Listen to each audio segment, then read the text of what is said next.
নমস্কাৰ এই মুহূৰ্তত আহি পৰিছে সন্ধিয়াৰ কেইবাটাও বিগ ব্ৰেকিং নিউজ। আজি হৈছে 15 ফেব্ৰুৱাৰী। ৰাজ্যৰ প্ৰতিগৰাকী মহিলাৰ একাউণ্টত 40,000 টকা প্ৰদান কৰিব মুখ্যমন্ত্ৰী ডক্টৰ হিমন্ত বিশ্ব শৰ্মাই।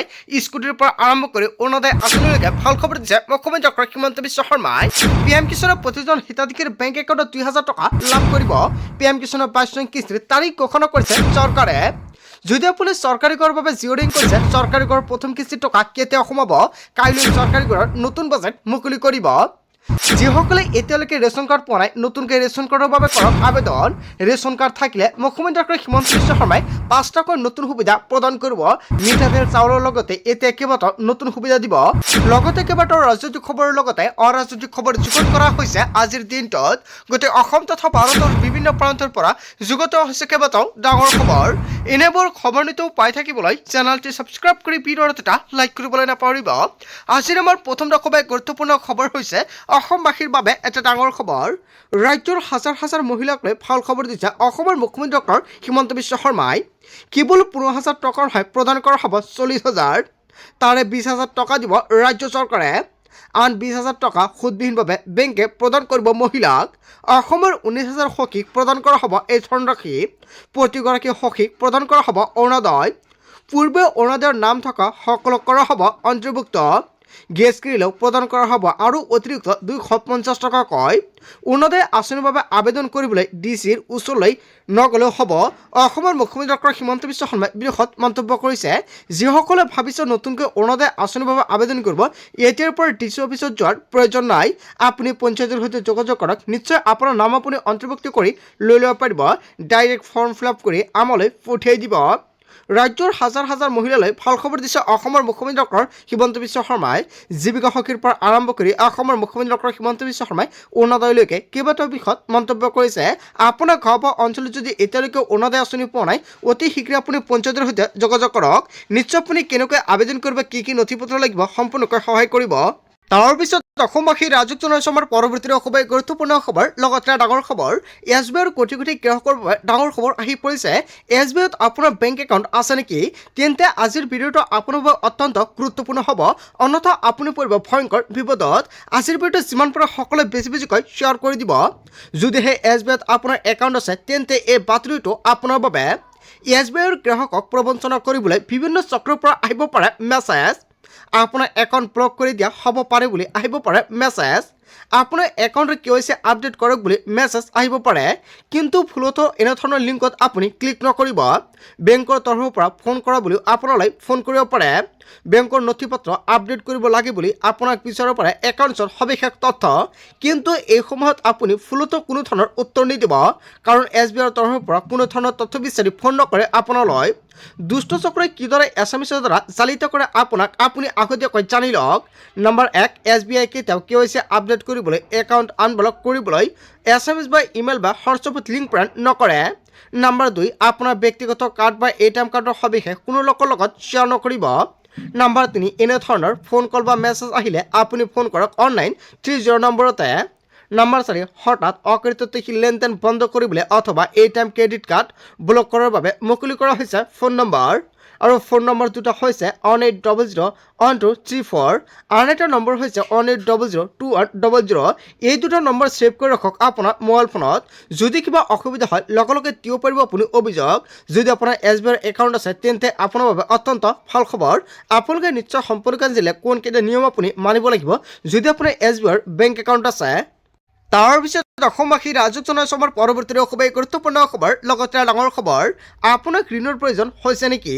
জানি থওক কেন্দ্ৰীয় চৰকাৰৰ 5খন ঋণ প্ৰদান আঁচনিৰ বিষয়ে। MSME লোনত কেন্দ্ৰীয় চৰকাৰৰ বৃহৎ অফাৰ। মাত্ৰ 59 মিনিটৰ ভিতৰতে আপুনি লাভ কৰিব ঋণৰ সুবিধা। ব্যৱসায়ৰ বাবে এই আঁচনিৰ অধীনত লাভ কৰিব ঋণৰ সুবিধা। 8% সুদত লাভ কৰিব ঋণৰ সুবিধা। মহিলাৰ ক্ষেত্ৰত 3% সুদ ঋণ আগবঢ়াইছে চৰকাৰে। নিজাকৈ ব্যৱসায় কৰিবলৈ আবেদন কৰিব পাৰে প্ৰধানমন্ত্ৰী মুদ্ৰা যোজনা আঁচনি। শিশু মুদ্ৰা ঋণ আৰু কিশোৰ মুদ্ৰা লোন, তৰুণ মুদ্ৰা লোন, 3টা ভাগত উপলব্ধ এই ঋণ।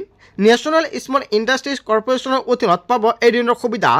বাণিজ্য আৰু উদ্যোগীকৰণ প্ৰযুক্তিৰ সৈতে জড়িত কৰিব পাৰিব আবেদন। ক্ৰেডিট লিংকড কেপিটেল ছাবচিডিৰ আঁচনিত চৰকাৰে আগবঢ়াইছে ঋণৰ সুবিধা। দীৰ্ঘদিন ধৰি SITBI লোন আগবঢ়াই আহিছে কেন্দ্ৰীয় চৰকাৰে। 10ৰ পৰা 25 কোটি টকা পৰ্যন্ত আপুনি ঋণৰ সুবিধা ল'ব পাৰিব। আপোনাক ঋণৰ প্ৰয়োজন হৈছে নেকি? জানি থওক কেন্দ্ৰীয় চৰকাৰৰ 5খন ঋণ প্ৰদান আঁচনিৰ বিষয়ে। এই 5খন ঋণৰ সুবিধা ল'ব পাৰিব আপুনি। যদি আপুনি ভাবিছে ব্যৱসায় কৰিব তেনে ক্ষেত্ৰত নিশ্চয় আপোনাৰ বাবে অত্যন্ত এটা ভাল খবৰ। তাৰ পিছত অসমবাসী ৰাজুক জনাইছো আমাৰ পৰৱৰ্তী খুবেই গুৰুত্বপূৰ্ণ খবৰ, লগতে ডাঙৰ খবৰ। ৰাজ্যৰ লাখ লাখ LPG গ্ৰাহকৰ বাবে ডাঙৰ খবৰ আহি পৰিছে। আপোনাৰ একাউণ্টত LPGৰ ছাবচিডিৰ টকা জমা হৈছে নে নাই এতিয়া চেক কৰক আপোনাৰ বেংক একাউণ্ট। নিয়মীয়াভাৱে পৰীক্ষা কৰক আপোনাৰ একাউণ্ট। চিলিণ্ডাৰ লোৱাৰ পিছতে পৰীক্ষা কৰক আপোনাৰ একাউণ্ট। প্ৰতিমাহতে চিলিণ্ডাৰ লোৱাৰ সময়তে ছাবচিডিৰ টকা জমা হোৱাটো নিশ্চিত কৰক। যেতিয়া আপুনি LPG গেছ ক্ৰয় কৰাৰ লগে লগে আপোনাৰ একাউণ্টত ছাবচিডিৰ টকা 338 টকা জমা হয়নে নাই এতিয়া আপুনি কমেণ্ট কৰক। যদি জমা নহয় তেনে ক্ষেত্ৰত আপুনি কি কৰিব, অতি শীঘ্ৰে আপুনি KYC আপডেট কৰিব লাগিব। আপুনি য'ৰ পৰা LPG গেছ ক্ৰয় কৰে আপুনি সেইখন LPG গেছৰ অফিচত যাওক আৰু অফিচত গ'লে আপুনি আধাৰ কাৰ্ড লৈ যাব লাগিব আৰু বেংক একাউণ্ট লৈ যাব। লৈ যোৱাৰ পিছত আপুনি KYC কৰিব লাগিব। যেতিয়া আপুনি KYC কৰিব তেতিয়াৰ পৰাই আপোনাৰ একাউণ্টত যেতিয়া আপুনি গেছ বুকিং কৰিব, বুকিং কৰাৰ লগে লগে আপোনাৰ একাউণ্টত 338 টকা ছাবচিডিৰ টকা জমা হ'ব। সেয়েহে 338 টকা আপোনাৰ একাউণ্টত জমা হয়নে নাই কমেণ্ট কৰক। যদি নহয় আজি আপুনি গেছ অফিচত গৈ যোগাযোগ কৰক।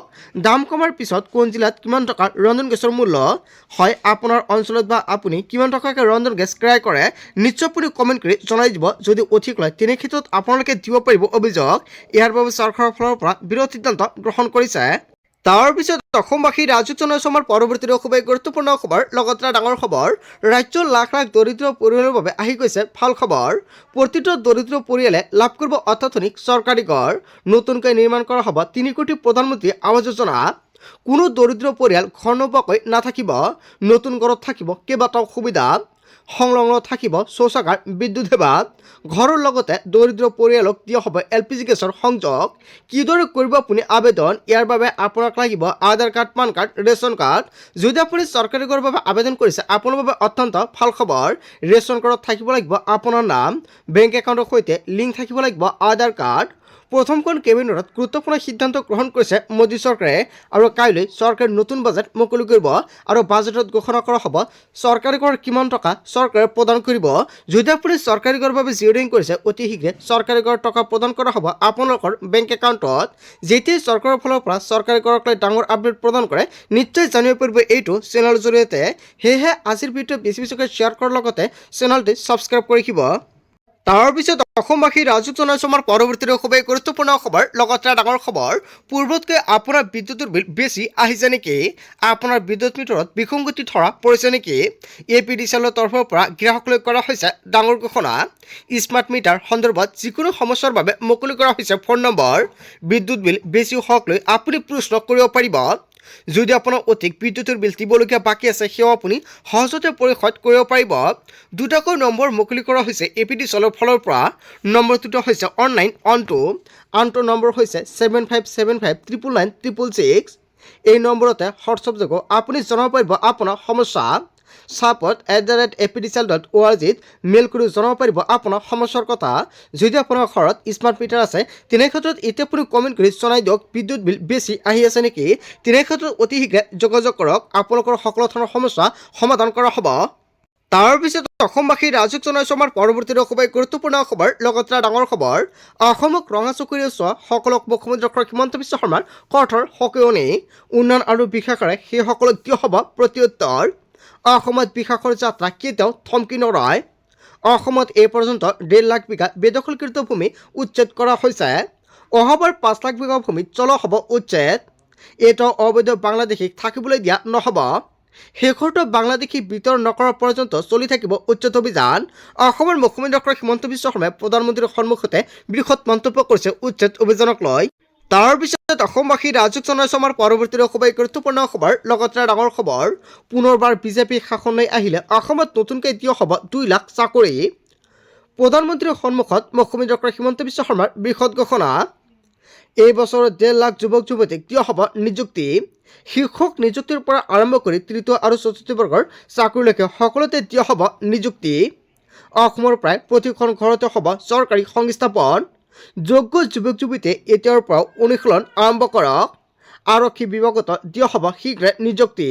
বিজেপি চৰকাৰ আহিলে এই নিযুক্তি দিয়া হ'ব। পুনৰবাৰ বিজেপি শাসনলৈ আহিলে অসমত নতুনকৈ দিয়া হ'ব 2 লাখ চাকৰি। চৰকাৰৰ ফালৰ পৰা বৃহৎ সিদ্ধান্ত গ্ৰহণ কৰিছে। তাৰ পিছত অসমবাসী ৰাজুক জনাইছো আমাৰ পৰৱৰ্তী খুবেই গুৰুত্বপূৰ্ণ খবৰ। লগতে ডাঙৰ খবৰ, পুনৰ অশান্ত অসম নাগালেণ্ড সীমান্ত। নগা আৰু CRPFৰ মাজত ভয়ংকৰ খণ্ডযুদ্ধ। ৰালান বস্তিত উত্তেজনাময় পৰিস্থিতিৰ সৃষ্টি হৈছে। ভাইৰেল নগা আৰু CRPFৰ কাজিয়া। হাতত কেতিয়াবা দা লাঠি লৈ নগাৰ আক্ৰমণৰ চেষ্টা। ঘটনাক কেন্দ্ৰ কৰি অঞ্চলজুৰি চেপা উত্তেজনা। পুনৰ অশান্ত অসম নাগালেণ্ড সীমান্ত। তাৰ পিছত অসমবাসী ৰাজুক জনাইছো আমাৰ পৰৱৰ্তী খুবেই গুৰুত্বপূৰ্ণ খবৰ। লগতে ডাঙৰ খবৰ, মুখ্যমন্ত্ৰীৰ বিৰুদ্ধে এজাহাৰ দাখিল কৰিলে সংখ্যালঘু সংগঠনে। মুখ্যমন্ত্ৰীয়ে সংবিধান বিৰোধী কাৰ্যত লিপ্ত হোৱাৰ অভিযোগ উত্থাপিত হৈছে। ভাৰতীয় নাগৰিকক অপমান কৰাৰ অভিযোগ। মুখ্যমন্ত্ৰীয়ে সাম্প্ৰদায়িক ৰাজনীতি কৰাৰ অভিযোগ সংখ্যালঘুৰ। দিছপুৰ থানাত এজাহাৰ দাখিল কৰিছে মুছাই। মুছলিম ছাত্ৰ সন্থাই মুখ্যমন্ত্ৰীৰ বিৰুদ্ধে দাখিল কৰিলে এজাহাৰ। মুখ্যমন্ত্ৰীৰ বিৰুদ্ধে এজাহাৰ দাখিল কৰিলে সংখ্যালঘু সংগঠনে। মুখ্যমন্ত্ৰীয়ে সংবিধান বিৰোধী কাৰ্যত লিপ্ত হোৱাৰ অভিযোগ উত্থাপিত হৈছে। আচলতে অসমৰ মুখ্যমন্ত্ৰী হিমন্ত বিশ্ব শৰ্মাই সংবিধান বিৰোধী কাৰ্যত লিপ্ত হৈছে নেকি? যদি হৈছে জনতাই কি ক'ব? জনতাৰ মন্তব্য নিশ্চয় কমেণ্ট কৰি জনাই দিব। বন্ধু বান্ধৱীসকল, গোটেই অসম তথা ভাৰতৰ বিভিন্ন প্ৰান্তৰ পৰা যুগুত হৈছে কেইবাটাও ডাঙৰ খবৰ। এনেবোৰ খবৰ নিতৌ পাই থাকিবলৈ চেনেলটি ছাবস্ক্ৰাইব কৰি ভিডিঅ'ত এটা লাইক কৰিবলৈ নাপাহৰিব। চ' থেংক ইউ ফৰ ৱাচিং ফুল ভিডিঅ'।